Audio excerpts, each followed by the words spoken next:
In our last episode, we explored the Unreliable, a ship that belonged to the late Captain Alex Hawthorne. We learned from the ship's AI system, called Ada, that the Unreliable was damaged and now needs a new power regulator to fly again. To locate this power regulator, Ada advised us to search in the nearby town of Edgewater, which can be identified by its giant smokestacks and cartoonish, albeit somewhat creepy, moon-headed mascot.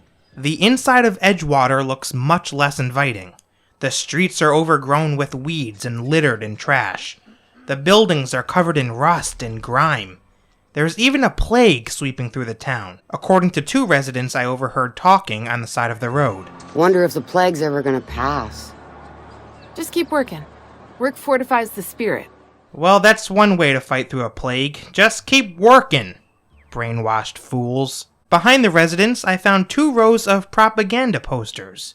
The posters in the top row look to be some kind of political ad. Chairman Rockwell and Minister Clark, the team to lead Halcyon to an even better tomorrow. The bottom row of posters takes aim at dissenters, painting them as monsters that are seeking to change the residents' way of life. Looks like the freedom of speech and expression is frowned upon here in Edgewater. As we continue to explore, we eventually stumble across a large building with the Spacer's Choice logo hanging above the door. This is the Saltuna Cannery.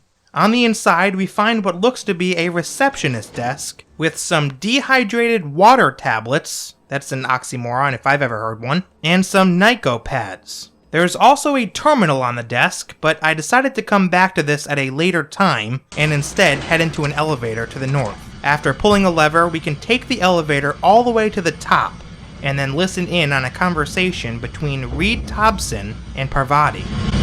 Miss Holcomb, I need you to explain this to us. The grease monkey, Argo? I'm sorry, Mr. Tobson, sir.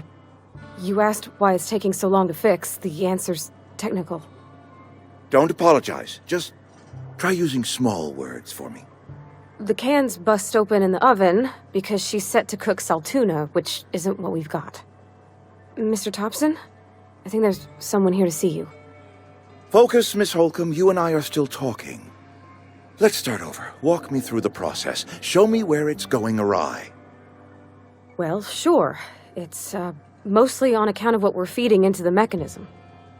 It puts food in cans. We have food, we have cans. Why won't it work like we need? She's expecting saltuna of a certain size. We're filling the cans with, well, not fish.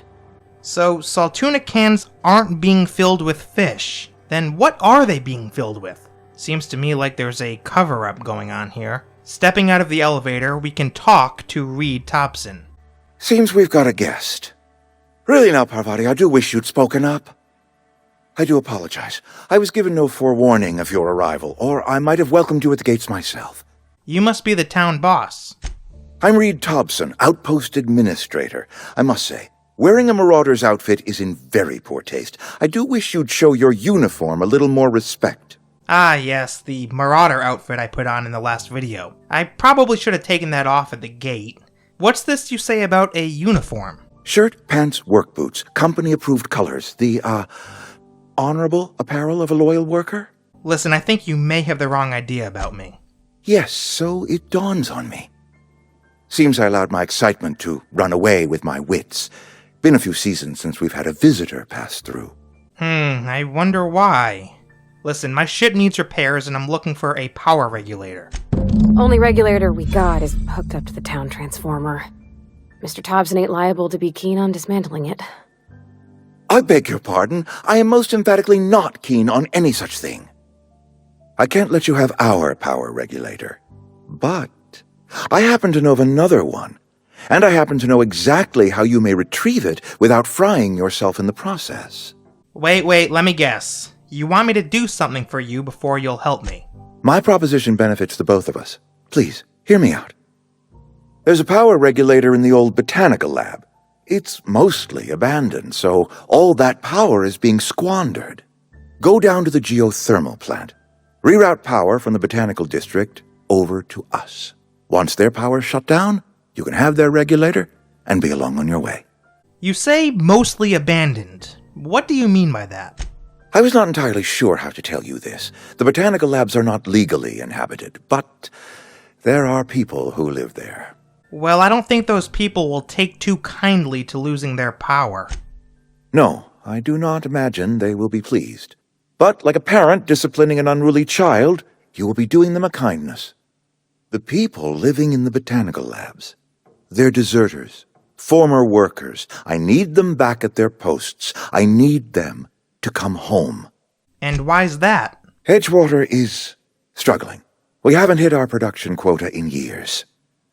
If we don't meet our quotas this year, the company might shut us down for good. I need those workers back at their stations. So what do you want me to do about it? My hope is that by cutting off their power, you will convince those deserters to come back to town. Before you go to the plant, I want you to stop by the Botanical Lab. Speak to their leader, Adelaide. Tell her the power's about to go, and that it's time her band of deserters came back to town. How will I recognize Adelaide?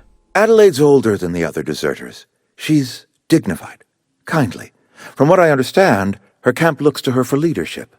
And what if Adelaide doesn't want to come back? That is not a hypothetical I enjoy entertaining. We need Adelaide back.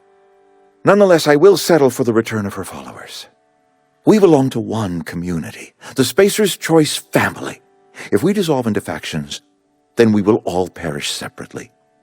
Adelaide will understand that. All right, Reed. I'll see what I can do to help you. My dad told me all about the plant. Taught me all he knew. I could come in useful. I mean, if that's all right with you, Mr. Tobson. Sir. I hesitate to part ways with Miss Holcomb, but I cannot deny that she is talented and may prove useful to you. You will need an administrative passcode in order to enter the plant. I am trusting you with mine, and trusting Miss Holcomb to guide you if you'd like. Sure, why not? I could use the company. Great! I got my wrenches and diagnosticators and hairpins and engine tape, so I'm all set. Well, I am glad to hear that. Best of luck to you, and thank you again for your help. It is a lot to ask of a stranger, I know. With that, we can step back into the elevator and return to the ground floor. As we head to the front door, Parvati stops us and asks to talk. Sorry. You just want to get out of here. And you likely don't want to tag along like me. It's just, Mr. Tobson has his own view on matters, on account of it's his job and what all, but that's not the only side of the tale. Figures. Reed didn't exactly strike me as the most honest soul. Oh, he ain't a liar. He believes every word he says. It's just, he doesn't always get where other folk are talking from. To Mr. Tobson, a person's a gear. It does its job quiet-like. If it squeaks or stutters, it gets replaced. The deserters are decent folk. I knew some of them before they left. How well did you know the deserters? You worked with them, you were friends, or what? I don't know anybody well. I mostly listened to them talk, kept my head down. There was a boy named Thomas who used to follow me around, asking questions about the stuff I fixed. He was real sweet to me. Not any sort of dissident. Well, if I'm gonna be honest with you, I can't really blame anybody for wanting to leave. The town's got issues. Life's hard here.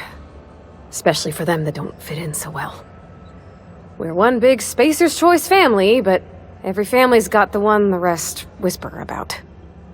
Mr. Tobson's aiming to take away their power. They'll have no lights to see, nor heat to cook. They'll be at the mercy of marauders, or worse. I think you should talk to the town's vicar about it. Max, his name is. Where can I find him? The mission's on the east side of town. You can't miss it, on account of it being the only clean thing. Alright, we'll stop by.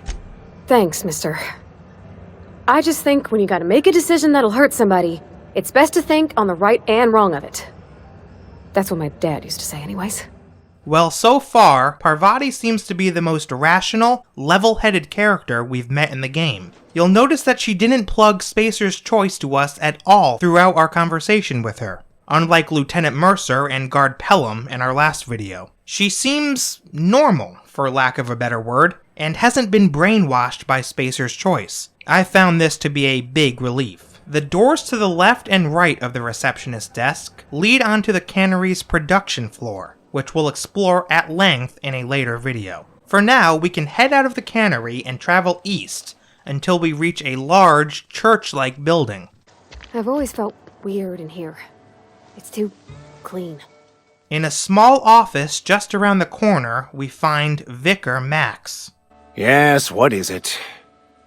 You're an outsider. Fantastic. Vicar Maximilian de Soto at your service. Or Vicar Max if you're the sort who prefers brevity. And Ms. Holcomb as well. How rare to see you out. And with a complete stranger. Curious. Just tagging along, Vicar de Soto. Don't mind me. I so rarely get new people to talk to. Name your poison, anything at all. Spiritual counseling? This season's tossball predictions? The quickest way out of town? What sort of spiritual advice do you offer here? They who are not satisfied with their work are satisfied with nothing. No. How about, work fortifies the spirit. True exhaustion awaits idle hands. I was actually asking what your religion was all about. The OSI teaches that the Grand Architect set a perfect system in motion at the beginning of time. Contentment is found by accepting one's role in that grand plan. What does OSI stand for? The Order of Scientific Inquiry, also known as scientism to the layperson. OSI? Scientism? Not very religious sounding. You sure you didn't just make all this up? Mock me all you want. I know my beliefs to be true. Alright, so this Grand Architect that you speak of. How do you talk to him? Prayer? Meditation? You don't talk to the Grand Architect. Once the universe was set in motion, it stepped back. It has no concern for us. So then what's your part in all this besides counseling people? We will eventually decode the plan and all its intricacies. Once we are able to deduce the properties of every particle in the universe and its trajectory, we will know everything. The future, the past, each person's place within the plan, all will be laid out before us, removing struggle and bringing peace. No one will ever need question their path again. Some even believe this ultimate knowledge will unlock mankind's true potential, and we will all become akin to grand architects ourselves, after a fashion. Really? How does that work? Tell me more. Well, first there's the matter of the secret blood rites and animal sacrifices. I'm kidding. Seriously, though, to truly understand the metaphysics involved takes years of study and contemplation. Alright, enough of this. Listen, Parvati wanted to talk to you about something that Reed Tobson asked us to do. But what? I thought you would talk to him. You wanted to speak to me, Ms. Holcomb? Every time I've tried to engage you in conversation, you look at the floor, answer in single words, and slink away. I can't imagine what would be so grave as to drive her to my mission. What has Mr. Tobson asked you to do? You know, I get the sense that Vicar Max here doesn't like Parvati very much. Something about the way he talks to her just doesn't seem right. Anyway, Tobson asked us to cut off the power to Adelaide's deserters. Depriving them of safety from the marauders and wildlife. I can see why that troubles you. Miss Holcomb has a soft heart. Always has, if you believe the talk. So what do you advise? Assuming your goal is to save as many as possible, then you should bring everyone together. Send the power to Edgewater and convince the deserters to return to the fold. Okay, so Vicar Max really isn't giving us any new advice here. He's essentially telling us exactly what Reed Tobson told us. Reroute the power to Edgewater and get the deserters to return to their posts. Thanks for the fantastic piece of advice, Max. Bring everyone together. I'll keep that in mind. If it were as easy as a few soothing words in the right ears, I'm sure it would have been done already. Consider it a challenge. If you don't mind a bit of unsolicited advice, be cautious on your way to the geothermal plant. It is not as safe as you might assume. And why is that? One of the reasons I transferred here was to fulfill my duty in hunting down banned heretical texts. I happen to know such a book is, as we speak, tainting a collector's library in Emerald Vale. However, the collector's residence lies outside the town's walls. My retrieval efforts have been thwarted by marauders who have overrun the property. Should you fare better than me, I'd pay a handsome sum for the book. We're getting off track here, but alright, I'll bite. Tell me more, Max. It's a handwritten journal. A faded blue cover with the name M. Bakonu handwritten in the lower corner. I'll mark where I saw it on your map. Assuming you're serious? On second thought, I'm not really interested in running errands. That's understandable. If you change your mind, let me know. Well, that was strange. Reed Tobson asked us to stop by the Botanical Lab before venturing to the geothermal plant to deliver his message to Adelaide, the leader of the deserters. To reach the Botanical Lab, we have to travel north from Edgewater, killing a few marauders along the way. I did spend some time exploring the Emerald Vale Community Center, but I think that deserves to be made into its own video, so we'll skip that for now. The entrance to the Botanical Lab is marked by a sign on the side of the road. Next to the sign, we find an armed woman named Grace Romero. I don't know you. Whatever you're looking for, it ain't here. Move along. Well, that's a little rude. What's your problem? Armed strangers wandering into my camp for one. Some of my camp wandering out for another. You obviously run a tight ship. You want to try standing outside in the heat, keeping your sights open for the next marauder raid? No, I'm sorry. That was unworthy of me. Lady named Zoe went missing some nights ago. Just up and vanished without a trace. Now I'm pacing around wondering if marauders got to her. That's terrible. I'm so sorry to hear that. I'll keep an eye out for her. It's not like Zoe to go wandering. Figured she might be out scavenging, but that ain't exactly her talent. Can't imagine where she's gone. Vale's a wide place. She could be anywhere. Well, unless marauders got to her, parts of her could be in a lot of places. Could do without the gallows humor. Sorry. See you around. And with that, we can take our first steps into the so-called abandoned Botanical Lab. But this place is far from abandoned. In fact, from what I saw, it looks to be a thriving community, complete with its own greenhouse and power supply. There's also a vendor on the east side of the camp, a pink-haired man by the name of Stefan Garcia. Stefan sells a variety of items, from fruit to clothing and ammunition. As we walk around town, Parvati suddenly points out the man she told us about earlier, Thomas Kemp. Oh, that's Thomas. He used to follow me around before he left the cannery. Naturally, I had to walk up to Thomas and introduce myself. Oh, didn't see you there. I was just occupying myself with a little engineering. Whoa, Miss Parvati. Hey, you're, how are you? Hi. Hello. Are you, are things safe out here? How are you keeping? Great, just great. I've been trying to keep stuff running, just like you. Only I'm not so... Wait, they didn't kick you out, did they? Oh gosh, no, I'm just along with this fella here. Are you from town? I mean, you don't exactly look like you're from town. I'm passing through. Sorry, I just wasn't sure if you were from town or if you were one of us. Something's been chewing at me, you see. Fact is, I've been, well, lying. To everybody here. Camp thinks I'm a mechanical genius, but I couldn't fix a busted chair. Ah, so you confide in a complete stranger. Nice one. Maybe you should just come clean, Thomas. Tell everyone the truth. I mean to. I mean to do right by my friends, too. They believed I was an engineer, and so I'll make an engineer out of myself. You ever heard of the Young Spacer's Guide to Mechanical Engineering? Comes in a set of 3. If I had my hands on one of those data pads, I could teach myself the ins and outs. Those are good. My dad kept a copy with him when he was working in the cannery.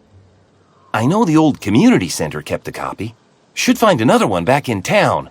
If you could find me even one of those pads, I'd be greatly obliged. Alright, you got it. I'll let you know if I find anything. Would you? I'd be grateful. I want to ask you something. What's on your mind? How long have you lived here? Couple months. This camp's my home. People you see milling about, they're my family. At least I think of them that way. I owe them my life. Would have died in the wilderness if they hadn't chanced upon me, starving and delirious. The wilderness? What were you doing out in the wilderness? We all left the cannery for one reason or another. Me? I was let go. mostly on account of my incompetence. I mean, I was incompetent. I couldn't even survive on my own. Grace found me, Adelaide took me in, I've been on my feet ever since. You weren't incompetent. You just didn't fit the cannery. Not like here. This place had a U-shaped hole, and now it doesn't. You could stay, you know. Here. I'd be happy to... we could really use... this isn't coming out right. If you want, Adelaide would make a place for you. Oh, God, this guy needs help with women. Look, Thomas, you say you pretended to be an engineer, and I've got to ask. How have you been getting away with it? Luck, mostly. Nothing's needed serious repairing yet. Nothing's broken down that we can't just replace with something scavenged from the outskirts. Oh, I can swap out a water filter or charge up a battery and go on pretending I know what I'm doing, but the moment I'm asked to do any real engineering, I'm in trouble. Could you imagine if the power was cut? Oh man, that would be crazy, wouldn't it? Alright Thomas, nice meeting you. I'll see you later. Heading inside the greenhouse, we can speak to Adelaide Mcdevitt. If you're hungry, there's meat turning on the spit outside. If you're bearing illness, find a place to lay your head down and I'll fetch you a poultice. Whatever your troubles with Edgewater, leave them at the gates and be welcomed here. Any questions, dear? Well, you just sound like the nicest woman ever. You must be Adelaide. I have been called that, among other things. Green Thumb, grandmother, the strange old lady who keeps flowers. But yes, Adelaide will do just fine. Excuse me, Miss Mcdevitt? Sorry, it's just... You got such pretty trees in here. Why, thank you. You're Robert's girl, aren't you? I remember when you were but a sprout. Thomas speaks of you often. Are you staying long? You should try some of my tobaccorn tea. I brew it in an old spittoon, but it's been cleaned. Ew, well, I certainly hope it's been cleaned. So is this your greenhouse? No, dear. The garden belongs to us all. Life is the gift of the universe, and the universe yields its bounty equally, absent of prejudice. The rest of the Vale doesn't have trees like this. To be honest, I'm surprised you've been able to grow anything at all out here. The soil around the Vale went sour years ago, but I found a way to sweeten it back up. The secret recipe is a little bit of elbow grease, a dash of love, and a heaping pile of special fertilizer. Well, it certainly looks like you've made quite the home for yourself out here. A home for anyone who's ever turned their backs on Edgewater. A home for those of us with nowhere left to go and nothing to lose. So, like the spores of the puffball, cast on the wind and alighting on fresh soil, we put down new roots. Why did you leave your old home? It is an unpleasant story, dear. But the short of it is that sometimes one wakes up and realizes the place that was once her home for much of her life has changed. The home in which we spent our lives has left us behind, and so we must move on. And that is as much as I will say on the subject. Fair enough. So, listen, Adelaide. I was sent here by Reed Tobson. Reed Tobson? You here on behalf of that cold-eyed reptile? Let's hear it. What's Reed's idea of peace, then? He wants you to consider coming back to Edgewater. He's, willing to make amends. Make amends? Spare me. Only thing Reed knows how to make is a mess. Like everything else that comes out of Edgewater, that peace offering is canned. I and my own are living just fine out here by ourselves. He asked me to divert your power over to him. Said something about a geothermal plant. He would do such a thing. The question is, why would you agree to his plans? If I'm being honest, your camp has a power regulator. I need one to repair my ship. Cannery's got a regulator. You want ship parts, you ought to rip 'em out of the Cannery's guts and leave us be. If you're going down to the plant, you should divert power away from Edgewater and toward our end of the grid. Think about it. You'd be liberating an entire town from a lifetime of service to that odious Cannery. Seems the sort of thing a hero would do. A hero to you, maybe. A hero to the people who matter. To us. To the ones who come around. to the ones you save. Reed will never understand. He has been too long inebriated on the wine of corporate culture. All he sees is productivity, output, profits. Alright, I'll consider it. I trust you will listen to your conscience. Well, this is quite the dilemma. We have to choose between A, diverting power away from the Botanical Lab, which would result in exposing an entire community to starvation, marauders, and dangerous wildlife, and B, diverting power away from Edgewater, which would grind the cannery to a halt and cut off food for an entire town. There is no perfect solution. Both options are severely flawed, and we're going to have to seriously consider the pros and cons of each. Still, when I was first presented with this decision, it was difficult for me to not feel sympathy for the people of the Botanical Lab. Unlike Edgewater, this is a community that is flourishing.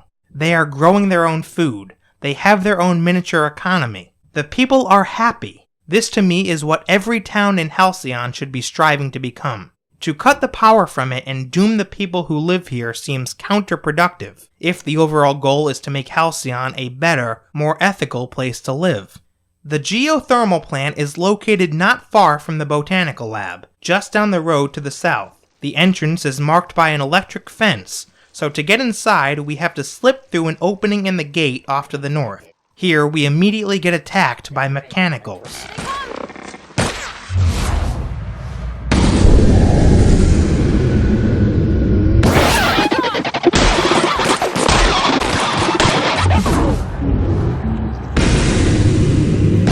I foolishly forgot to repair my weapons before rushing into the plant, guns blazing, so the mechanicals were just absorbing my bullets. Thank goodness I had Parvati to give me cover. Without her, I'm not sure I would have survived this initial wave of mechanicals. Once the coast is clear, we can head through the front door into the geothermal plant. A body lies lifeless on the floor of the main lobby, and through a glass window, we can see blood smeared on the back wall. What on earth happened here?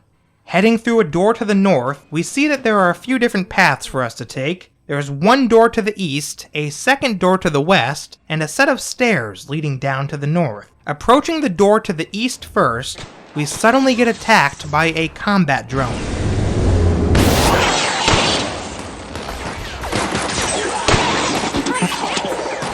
Then, more mechanicals attack from the rear.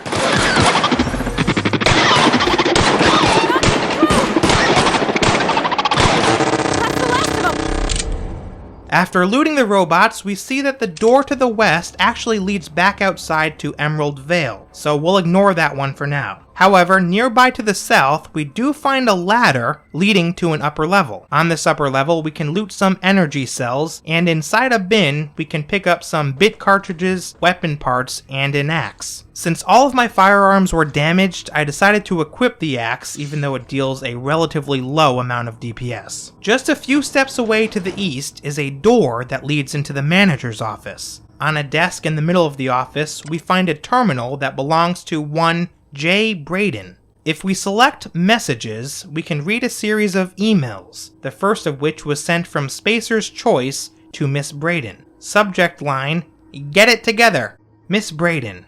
This letter serves as an informal notification of our company's displeasure toward your management of the Emerald Vale geothermal plant, for reasons related to exceeding your staff budget in your latest quarterly report. Please select 5 subordinates to be dismissed immediately. Additionally, please contact our office to schedule your official reprimand at your earliest convenience. Failure to schedule your official reprimand will result in an official reprimand." Oh boy, an official reprimand for not scheduling an official reprimand? You've gotta be kidding me. The Spacer's Choice family would like to collectively remind you that working for Spacer's Choice is not a right, but a privilege. Sheesh, that doesn't sound like a family to me, I don't know about you. The next message is from Juno Braden to Spacer's Choice. Subject, no need for a reprimand. To the esteemed members of the Emerald Vale Development and Oversight Committee, I hope this letter finds you wealthy. After due consideration of your last letter, I have identified and terminated no fewer than 5 subordinates who are unable to provide sufficient justification for their ongoing employment. I would like to remind the Oversight Committee that while most of Emerald Vale has failed to meet its production and output quotas, particularly for agriculture and fishing/canning departments, neither of which are anywhere close to profitable, the Emerald Vale geothermal plant remains committed to providing cheap, cost-efficient power to the entire region. Alright, that seems like a reasonable argument. Let's see how the Oversight Committee responded. Miss Braden, we have investigated the claims made against the profitability of the greater Emerald Vale region. Our offices agree with you. Agriculture and fishing/canning have experienced a steady decline, while the Emerald Vale geothermal plant remains somewhat profitable.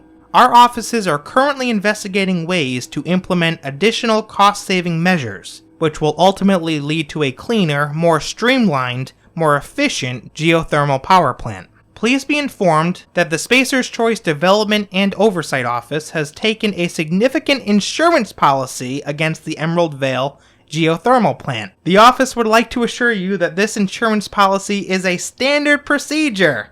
Do not attempt to interpret, understand, or otherwise extrapolate meaning from this decision.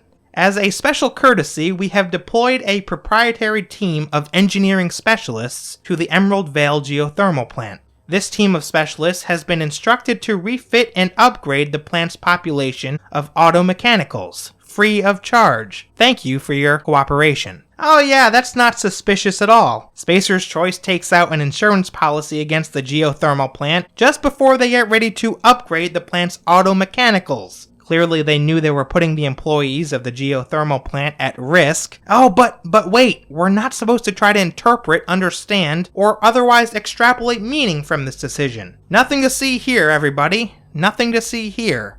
There's also an option on this terminal to unlock the office door, which gives us access to a small room to the south. There's a locked bin in here, but sadly I didn't have any mag picks at the time, so I couldn't see what was inside. A door to the east leads out of the manager's office and back down to the ground floor. Traveling through the door to the east where that combat drone flew out of earlier, we can head through another door at the end of the hall into a large control room. In the front of the control room is the Master Control Terminal, which gives us access to the plant's overall status and the plant's power flow. If we select Plant Status, we learn that the Emerald Vale geothermal plant is operating at 22% efficiency, which seems extremely low for a company that was turning a profit. We're also reminded that the plant is providing power to two places, the Edgewater Saltuna Cannery and the Botanical Lab. The terminal also gives us the option to redirect the power, but when we select this, we get an error message. Error.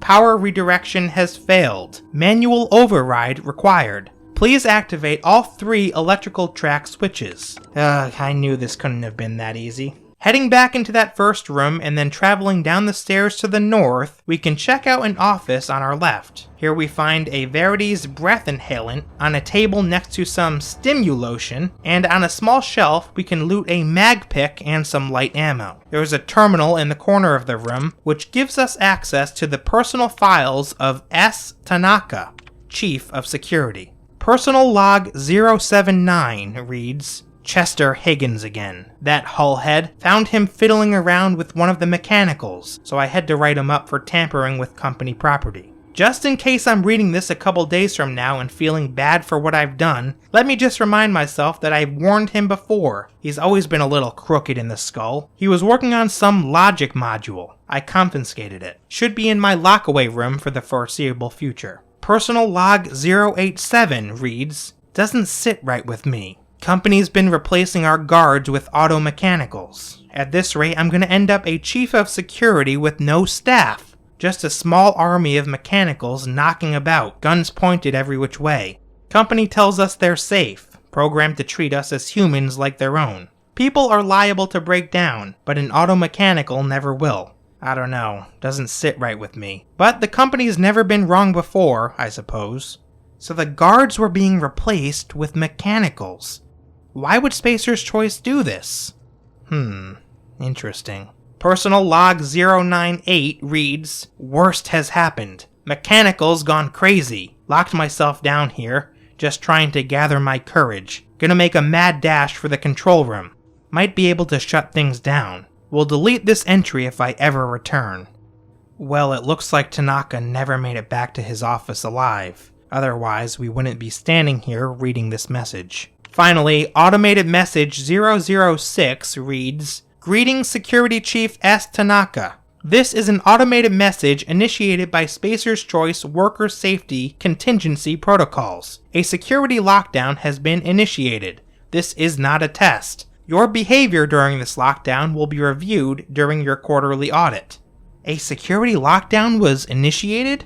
Does this mean that Tanaka did reach the control room after all? And if so, why is this place still crawling with active mechanicals? Anxiety is a common side effect of life-threatening situations engendered by security lockdowns. The automated message continues, "Fight back against anxiety with an ice-cold bottle of Zero G Brew. Zero G Brew, an ale that's good for what ails you." Ah ha ha, ah ha ha ha.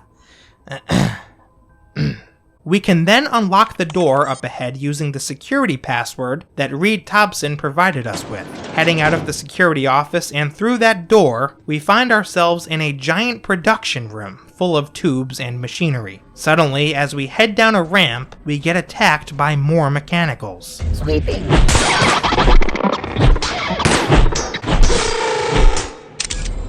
After looting the mechanicals, we can head to the western side of the room and crouch beneath a long pipe to find a bin nestled in the corner. Inside the bin, we can loot some much-needed Adreno.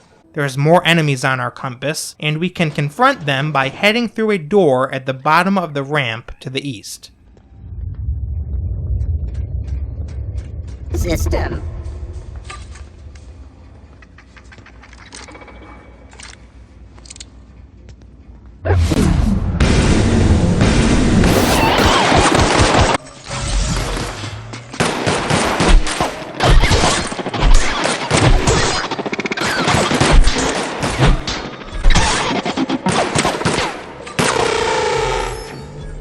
After taking out the robots, we notice a few dead plant workers on the ground, who we can only assume were gunned down by the mechanicals. There is one of the 3 routing switches inside this room, which we can pull before heading through a door to the east and then immediately turning left. Here we find a deactivated mechanical sentry on some kind of exam table. Against the wall opposite to the sentry, we find a terminal that belongs to C. Higgins. This must be Chester Higgins, who S. Tanaka was referring to in his personal logs. In Higgins' first message, he writes, "Corporate just sent a team of technicians to conduct a complete refit of all our mechanicals. Every sentry and drone. It's not my place to say so, but doesn't this run contrary to the Spacer's Choice mission of being as cheap as possible? Just in case I'm audited, I would like to formally express how grateful I am to be part of the Spacer's Choice family. Spacer's Choice is the leading brand in affordable sundry across Halcyon. It's not the best choice, it's the Spacer's Choice." In Access Repair Log 0020, Chester writes, "Just finished a routine maintenance on our mechanical sentries. I found some strange modifications to their logic modules. I haven't had time to run a diagnostic, so I don't know what's been modified. All I know is that these modifications were introduced in our recent refit. Company went through the trouble of refitting every single mechanical in the plant not long ago. Guessing that was the work of those visiting technicians. I filed a report, but my supervisor told me not to worry about it. Said the company knew what it was doing. Ordered me to forget about any alleged modifications to the logic modules. Decided to do a bit of sleuthing by my own self. Got my hands on a logic module. Time to do a little experimentation.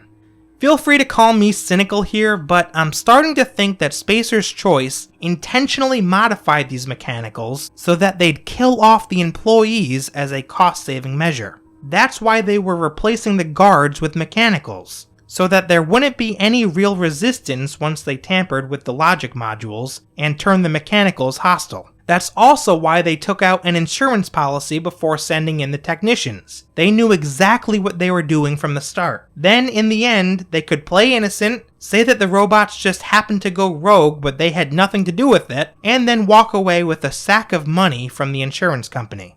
What a shame it is that Chester Higgins couldn't uncover this horrific plot before the security chief confiscated the logic module he was studying. If he had just a little bit more time, perhaps he could have exposed Spacer's Choice and saved the lives of his fellow employees. On a table to the right of the terminal, we find a hastily written note by Chester Higgins.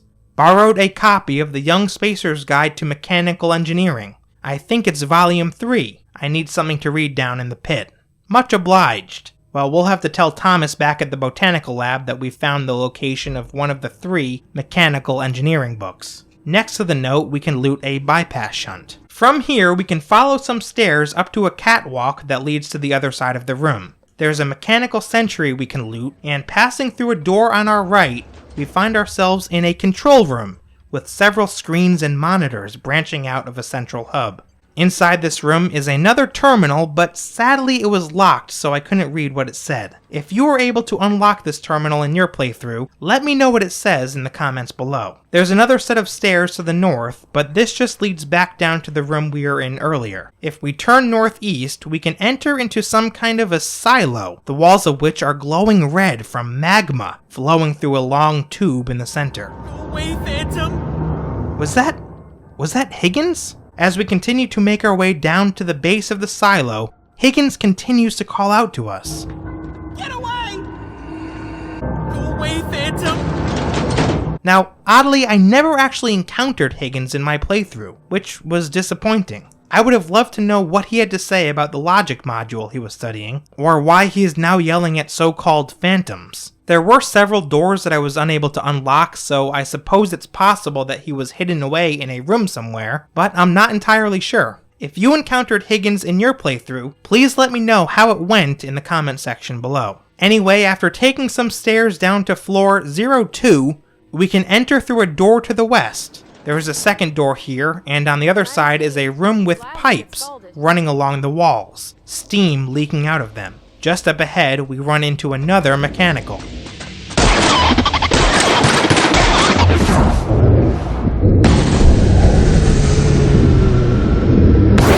The gunfire draws the attention of more mechanicals on the floor above us.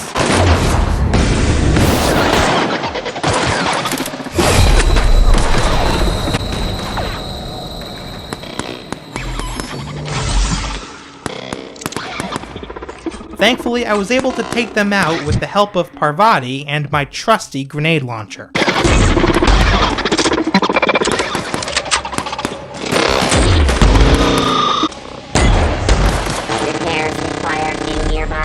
Heading up a ramp to a catwalk above, we can pass through a door to the south and take out some more mechanicals.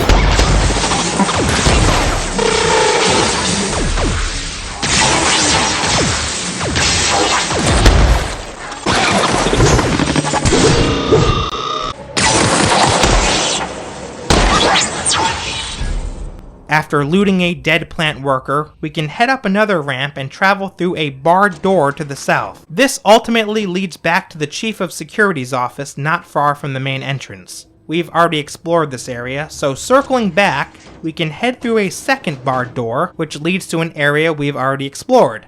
This is the catwalk above the room with Chester Higgins' office. If we head back into the room with the leaking pipes, we can use a terminal to turn off the steam. This opens up a pathway to the east, at the end of which is a locked door, some minor loot, a workbench, and a ladder for us to climb. After climbing the ladder, we find the second routing switch, meaning we just have one more to go. If we send the power to Miss Mcdevitt, what happens to the Vale? Seems like Parvati isn't too fond of the idea of redirecting power away from Edgewater. Maybe I can talk to her later on and see if she can elaborate. To find the final routing switch, we can head through a doorway to the south and then follow a ramp that runs along the western wall. At the end of a catwalk on the right-hand side, we find the third and final routing switch. Now we've just got to go back to the master control terminal and decide whether we're going to redirect power to Edgewater or to the Botanical Lab. Admittedly, I had no idea what I was going to choose to do up until I stepped up to the terminal. It wasn't an easy choice. No matter what we do, innocent people will suffer. Once we do this, there's no going back.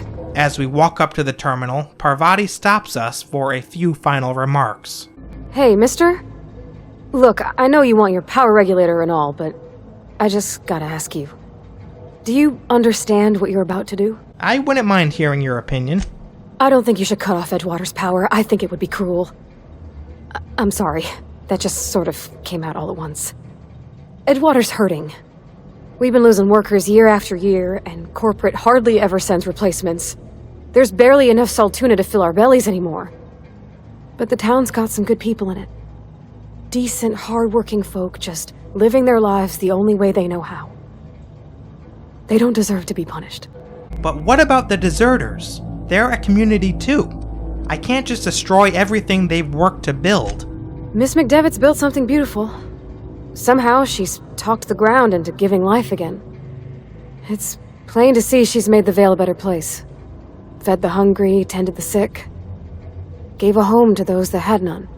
But Miss Mcdevitt delights in Edgewater's suffering.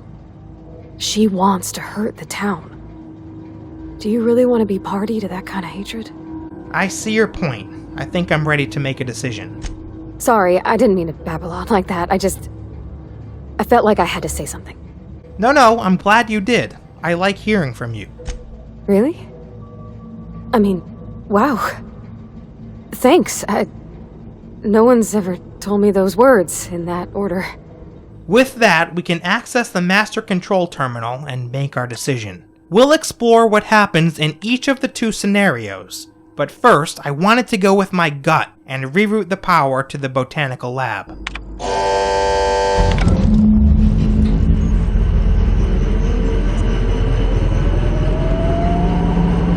If we do this, Parvati expresses her concern to us for the people of Edgewater. I can't stop thinking on Edgewater, Captain. I'm glad the deserters are gonna be alright now they got power, but what about the town? All those people.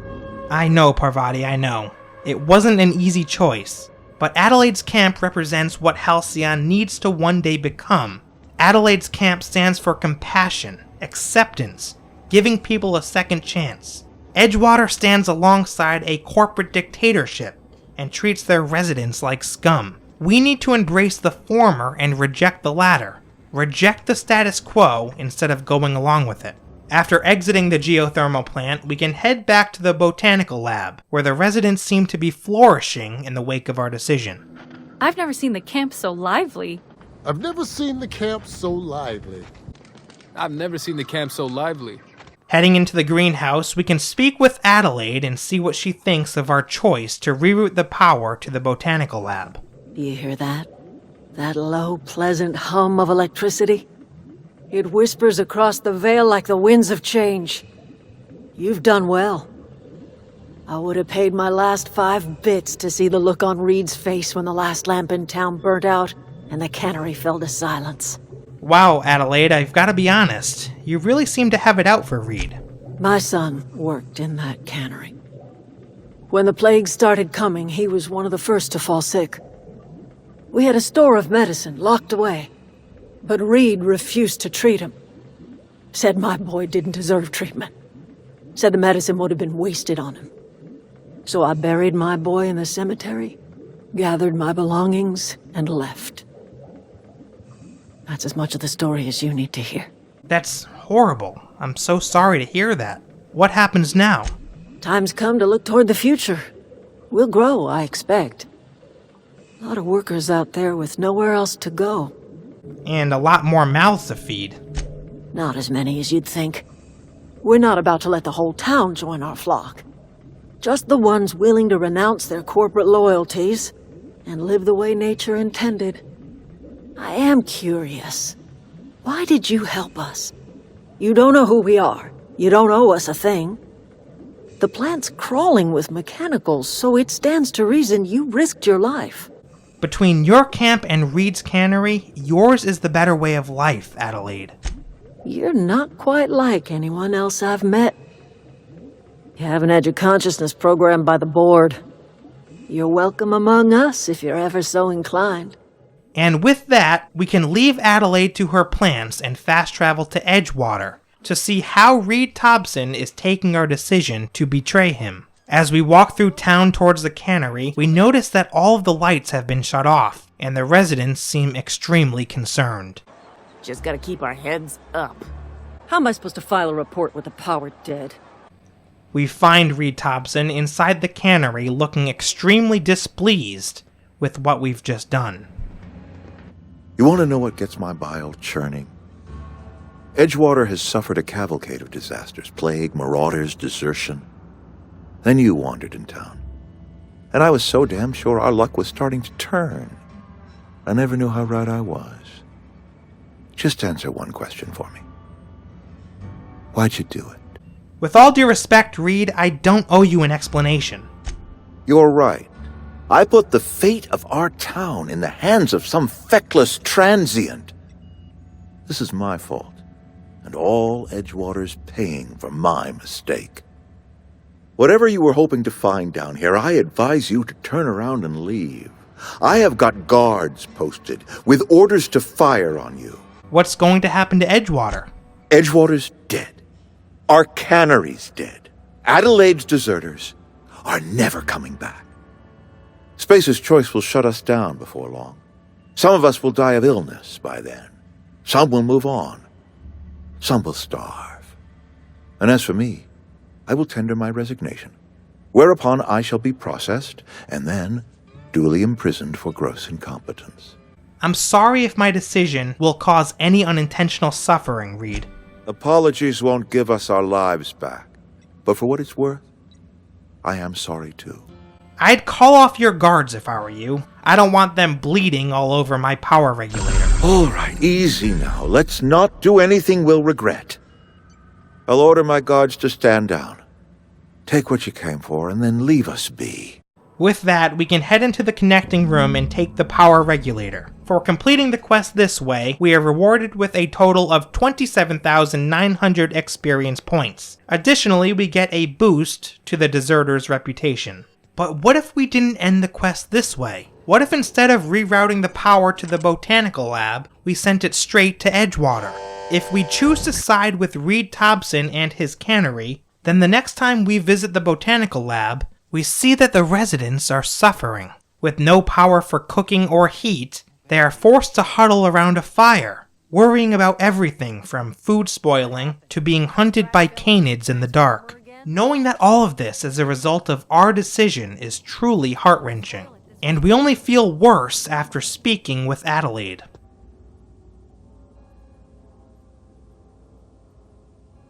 That's the thing about growing old.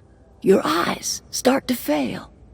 Elsewise, I would have seen you for the snake that you are, chopped you into pieces and roasted you on a spit. This is all you're doing. Cutting off my power, killing off my garden. Without refrigeration, my food will spoil, and my flock will starve.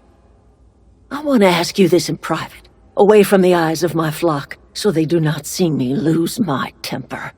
Tell me, why did you do it? I don't owe you an explanation. You know what? You're right. The Eternal made you a loathsome reptile, and it is not in my power to change the color of your scales. Go talk to Grace and Thomas. Look them in the eye and tell them their life here is over, and the only thing left to do is go back to Edgewater. This is now your responsibility. And you tell Reed Tobson that I will never return to Edgewater. I would rather die among my flowers than live under his management. Look, you're being a bit unreasonable here. Just come back to Edgewater. As long as Reed is still in Edgewater, I will not return. Those are my terms. What if I said that I was willing to deal with Reed for you? You offering to cross Reed off, huh? This some sort of twisted reparation for what you've done? Or you just looking for a chance to sow some chaos? Kill Reed if you must, or talk him into leaving if you can. He and I are not sharing the same four walls together. At this point, Adelaide and her people are as good as dead. They don't have food. They're exposed to marauders, canids, and worse. They could be saved if they return to Edgewater, but Adelaide refuses to go unless Reed Tobson is removed from his position. Maybe we can talk him into stepping down, and get Adelaide and her people to return to Edgewater. It's not ideal given how poorly the cannery treats its employees, but at least it's better than dying out here in the middle of nowhere. With that, we can fast travel back to Edgewater to again speak with Reed Tobson, who seems happier than ever that we did what he asked us to do. This is a fine day, friend. Power flows through our town like a cool stream of water. I trust Adelaide's people have seen their way to reason. So, when can I expect them back at their posts? Listen, I spoke to Adelaide. She won't come back so long as you're here. Then we are at an impasse. Stewardship over this town has been entrusted to me by Spacer's Choice. I am not perfect. I have made my share of mistakes, but I have done my best for this town. Well, what your town needs now is a change in leadership. You know it and I know it, Reed. I am a Spacer's Choice man. My father was a Spacer's Choice man. Edgewater may not look like much to some buttoned-up freelancer, but it is my home. All I'm saying is that if you want Adelaide back, you're going to have to leave. Unless you can demonstrate to me that we are helpless without her, I see no reason why I should stand down. I heard a lot of your residents talking about a plague sweeping through Edgewater. Adelaide's people aren't getting sick, you know. They're all healthy. I don't believe you. Plague's a reality of life. Best treatment is a good work ethic. Oh, spare me, Reed. This town doesn't eat anything but salt tuna. Of course you're going to get sick. You are disparaging our parent company, and it is not appreciated. We are a Spacer's Choice salt tuna cannery. We eat salt tuna here, and only salt tuna. What exactly are you putting in the cans anyway? Processed, liquefied, retextured salt tuna rendered in a chemical bath, of course. Well, mostly salt tuna. We've been experiencing a salt tuna shortage, you see. So we've had to improvise. We've added wood chips, some mushrooms, a bit of sand, tossed some canid bits in our processor once. It all tastes like salt tuna in the end. That's disgusting. There's no way that can be healthy. Health is a state of mind, friend. Afflictions in one's body are reflections of afflictions in one's work ethic and attitude. Now listen, I do not know what pretty rhetoric Adelaide has fed you, but plagues are a simple fact of life. Your people are in serious need of a decent meal. Adelaide can help you. I've seen her garden with my own eyes. I don't understand. You say Adelaide's growing her own food, but that should not be possible. The soil's gone sour. Company said as much. Our own botanists couldn't grow decent crops for us, so the company got rid of them and shut down the greenhouse. What is it going to take to convince you to step down, Reed? Evidence. Adelaide has a secret, and I want to know what it is. If she's tending crop in her greenhouse, she's discovered something. Any idea what that might be? No, but I will give you a word of advice from the Spacer's Choice Manual of Conduct. If you want to discover the truth about someone, search their belongings. Well, that seems highly unethical. Exactly what I'd expect to hear come out of your mouth, though, Reed, I'm not gonna lie. But maybe this is a good thing. If we can convince Reed to step down, then that means Adelaide and her camp will return to Edgewater, bringing the secret for growing crops with them. It's a win-win situation. After heading back to the Botanical Lab, we can go speak to Adelaide in the electrical room. Not surprisingly, she's still not too happy to see us. Look at that. The snake's come back. I spoke to Reed, Adelaide. He's not just going to leave his spot. I need your help convincing him. Tell Reed that I can make his people healthy again. I can end their plague. Start a new garden right in the cannery. 3 square meals for every man and woman in Edgewater. Tell him how I've made the Vale bloom again. The soil has whispered its secrets to me, and I alone know how to breathe life back into the earth. The secret is human corpses. I've been grinding them up in my fertilizer for years. Marauder, worker, don't matter much to me. The human body is rich with nutrients. Oh, God. That's disgusting. Are you serious? If I were in a better mood, I might be inclined to try and change your mind. Alright, well, I guess we'll go tell Reed Tobson how you've been successfully growing crops out here. With any luck, he'll realize that the people of Edgewater need your skills and leadership, and willingly step down. I'm not quite sure how I feel about someone using dead bodies as fertilizer to grow crops. From a practical standpoint, I suppose it makes sense. Adelaide's people are well fed, and none of them appear to be getting sick from the fertilizer. But the ethical part of me has a little bit of trouble with this. Shouldn't the dead be laid to rest and respected, instead of ground up and used as fertilizer? I don't know, to me it just sounds like a dishonorable thing to do. But then again, the people of the Vale are in trouble, and Adelaide did come up with a solution. As unconventional as her methods are, we can't deny the fact that she is saving lives, and has the potential to save many more if she brings her crop growing methods to Edgewater. In any case, after fast traveling back to the Cannery, we can once again speak to Reed Tobson to let him know what we've learned. You might not care for my leadership, but I appreciate what you've done for this town. Adelaide's found a way to grow food. She's agreed to come back to Edgewater if you step down. You'll excuse me for being skeptical. How exactly is Adelaide growing crops in barren soil? She's growing her crops with a special fertilizer. And when you say special fertilizer, you mean what exactly? God, you're gonna make me say it, aren't you? Corpses, Reed. She's using human corpses. Adelaide has been using dead bodies in her fertilizer? Come to think of it, that's a stroke of brilliance. What a remarkably efficient solution. Recycling Spacer's Choice property long after its date of expiration. I was wondering about those missing bodies in Silas's cemetery. As you can see, Reed, this town needs Adelaide, but she won't come back so long as you're here. So Adelaide wants me gone. Trade my life for the life of the town. You understand what she's doing. If I leave town, I'm as good as dead. If I stay, Edgewater will die of attrition. Adelaide has discovered some secret cure for the plague, and she is holding my town ransom. This town could use all the help it can get. You know that. If Adelaide's found a way to feed her people and cure the plague, then she deserves this office more than I do. I won't stand in her way. My life here is ended. Give me a little time to settle my affairs. I'm sure Adelaide will be glad to see the back of me. Thank you, Reed. You're doing the honorable thing. What are your plans now? A couple months ago, I might have put in for a transfer. It's a big colony. Spacer's Choice has other towns. Now, I couldn't show my face in any of them. Why not?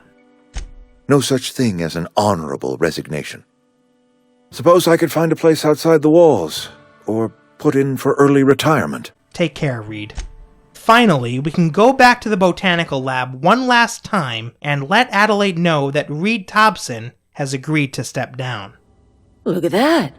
The snake's come back. Good news, Adelaide. I talked Reed into leaving. Please, for the sake of the people of the Vale, come back to Edgewater. I never thought I'd see the day that Reed Tobson abandoned his post. Suppose we all have a breaking point. Suppose it's time our flock made our way back to Edgewater. We must tend to what remains of the town and carry on with our lives as best we may. You're vexing to me, you know? Injuring us with one hand, helping us with the other. Here, I'm giving you something to leave us be. It's a ransom, you understand, not a reward. I truly believe Edgewater is better off with you running the place. You telling me you did all this just to put me in charge of Edgewater? Stranger, you are some kind of twisted. I might turn that old cannery into a garden. Got ourselves a whole cemetery bursting with bodies. I need some time to gather my personals. Long walk back to Edgewater. Got a considerable burden to carry. With that, Adelaide walks off to pack up for her new life in Edgewater, where she will continue to grow crops for the residents. As a bonus, we can pick up the power regulator that Adelaide's camp had been using. The best part is, we don't even have to feel bad about this. It's not needed anymore, since the people of the Botanical Lab will all be moving to Edgewater. As you can see, the ending to this quest could have gone much, much worse than it did. If we wanted to, we could have killed Reed Tobson instead of convincing him to step down. In that case, Adelaide probably still would have returned to Edgewater, but we'd have blood on our hands. We could have just let Reed Tobson continue to lead Edgewater, and left Adelaide and her people to suffer. Similarly, we could have left Edgewater in the dark, which would have doomed the Cannery and the people that rely on it to live. I think that this was the best outcome we could have hoped for. I like Adelaide, and I do think that Edgewater will be much better off under her leadership. The people will be able to eat real food grown from the ground. They'll stop getting sick, and the economy will likely flourish. The only reservation I have is, as I've mentioned, I'm not fully on board with the idea of using the dead as fertilizer. I understand it. I get that these are dire circumstances, but at the same time, I would be lying if I said I was perfectly comfortable with it. But what do you think? Is using human corpses as fertilizer ethically incorrect? Or is it just a way for the dead to provide for the living? How did this quest end in your playthrough? Did Adelaide become the leader of Edgewater, or did Reed Tobson stay in control? Let me know in the comments below. I post new videos on the Outer Worlds every Wednesday and Sunday, ladies and gentlemen, so be sure to hit that subscribe button and click on the bell icon so you can be notified whenever I post new content. And if you feel so inclined, please like this video to show your support. I'd really appreciate it. I'll be back in just a few days with a brand new video on the Outer Worlds, but that's all I've got for now. Thank you so much for watching, and I'll see you next time.